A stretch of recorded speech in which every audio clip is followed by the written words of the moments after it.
We got an 03 gsxr 750 we working on. We're going to be replacing the clutches. I'm going to do this quick and simple. This whole right side cover is going to come off. I'm not going to show y'all how to take it off. They got plenty of videos on YouTube on how to take it off. After you get your fairings off, you got a 17mm bolt up under there on the oil pan. Break it loose and drain it into your oil pan. That's what your side fairing look like when it come off. You ain't gotta remove it completely. Just get it off enough so you can get your oil pan in position to drain the oil. And once you drain your oil, you go ahead and you take out all of these outside perimeter Allen keys. It's best that when you take one out, sit it on the ground in that same sequence, because sometimes they are all the same size and sometimes they're not. So if you put it in the shape of the way you took it out, it'll be easier to put back together. So we got all the bolts out. That's how I lined them up on the ground. As you see, the tube on the right side is longer than the rest of them. Get you a screwdriver, preferably a rubber mallet. Whack around the edge. Let the cover come off. Make sure you got your oil pan directly under, just for the residual oil that come out. If you don't have a rubber mallet, you got tabs. Like, there's a tab here, a tab here, and you may be able to get a screwdriver behind it and then just use pressure like this to get your side cover off. But it'll come off. Once you get your covers off, go ahead and break these bolts loose as if you were taking off a wheel or putting a wheel on. That way you can relieve pressure all the way around evenly. And also it got springs behind there. You don't want them to go shooting out. Alright, so I'm doing the last spring. That's what it looked like when it's coming out.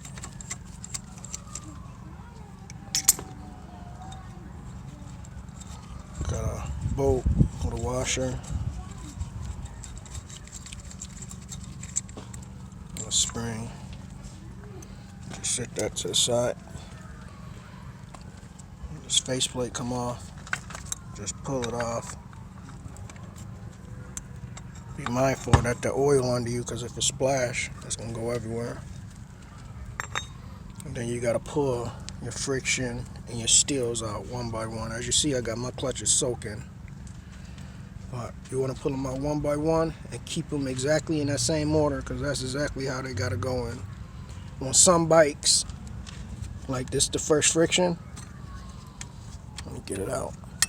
Some bikes, they got a special one. It may be bigger than all of them or smaller, which is what I mean smaller, skinnier in diameter. And that'll be the first one that go on. So you will have to see once you get to the last friction, which is this one. Look like fibers. Then you got a steel. That's the difference. A steel, it's metal, friction. So let me get these all out. Okay, if you're having a hard time taking these out as they get further back, if you look up top back here in these grooves, just take your finger behind there and slide it forward. Grab one hand here, take your other hand, come lower, and it'll move all these clutches forward and make it easier for you to take them out. You can also use a pick, at least to get the friction plate, and then after you get the friction out for the steel, you can use a magnet and just pull it, walk it around and pull it out. Also, pay attention, it really doesn't matter, but if you put one friction in one way, you want to put them all in that same order. Even though each one is slotted, just put them all. If you put them in these grooves here, put all of them there. Don't put them in this groove and then this groove, because it'll fit in any order, but put them all in the same direction. So 10 minutes later, I finished getting all of the clutches out. I put them right back on top of the housing it came off of. And this is what I'm talking about right here. This friction, this is the last one to come out. Now you got the steel here, but if you take this friction and sit it on top of this one,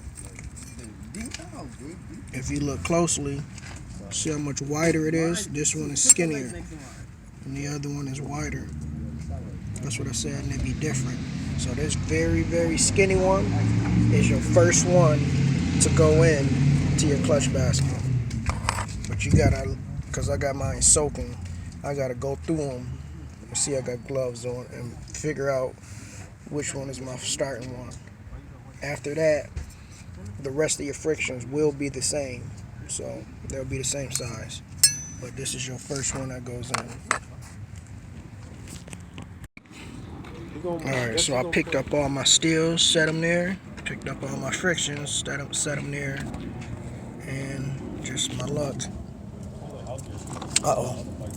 Gotta get them up again. Hold on.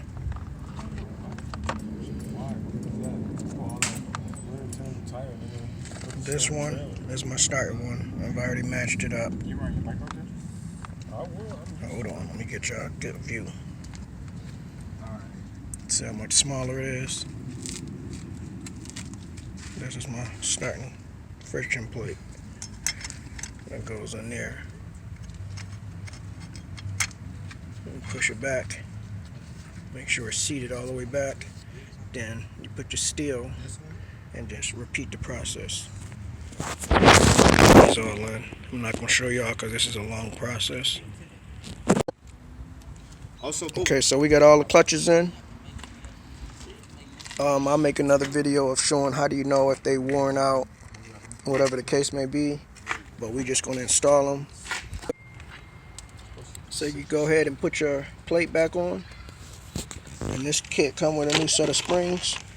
So we're going to put those on and then just pull the bolts out, put them on there. I got a book in my truck that got the torque specs on those. We're going to get all that put back together. So now what we're going to do is just take the new springs, stick them in there. Put the new bolts, snug them down, and then I'll come back with y'all, with the torques back. I got these bolts torqued down at 10 Nm, not foot-pounds. They're totally different. This kit did not come with a gasket, so we're going to be using gasket maker. Nice thin coat, clean up the edges. Put a thin coat of gasket maker on it. Put your cover on. And make sure you put the bolts exactly where they go. And get those tightened down. Put your fairing back on. Again, I'm not going to show you how to do the fairing. I got these bolts torqued down at 10 Nm, not foot-pounds. They're totally different. This kit did not come with a gasket, so we're going to be using gasket maker. Nice thin coat, clean up the edges.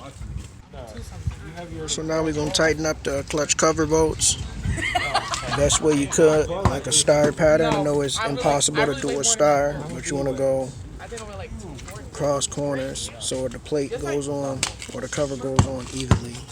You do not want to just tighten this down, tighten this down, tighten this down. Space out your bolts.